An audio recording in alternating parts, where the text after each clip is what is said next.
Boas tardes. Somos Anxo, Antón, Brais, César e Laura. E o noso proxecto foi Arboredo Urbano. Consistiu nun traballo que comezou no Parque Empresarial das Gandras, onde coñecemos o proxecto Life Lugo Biodinámico, coordinado polo Concello de Lugo e coa colaboración da OSC.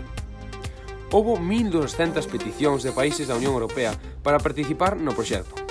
En España, só se concedeu ás cidades de Sevilla e Lugo, e tan só a 26 cidades en Europa. É un parque ubicado entre o polígono industrial e o centro da cidade, cuxa finalidade é crear un espazo que contrarreste as emisións de CO2 que provocan o cambio climático.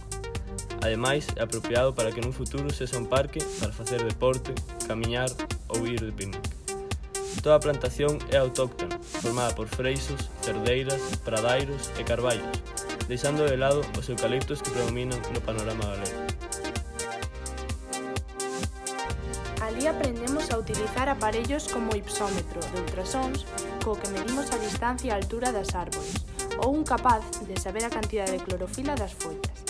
Tamén tomamos uns datos da altura das especies nunha parcela circular de radio 7 metros, para facer uns cálculos de biomasa e dióxido de carbono.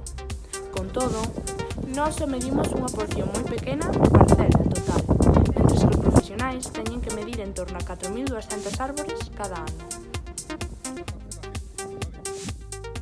O segundo día recollemos os datos anteriores nunha folla Excel e coñecemos programas informáticos utilizados no mundo agrario como pode ser o SIXPAD.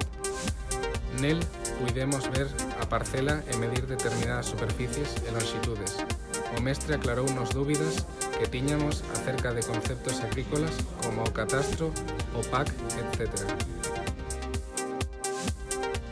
Proxectos así son moi importantes para frear o cambio climático e crear un mundo máis sostible.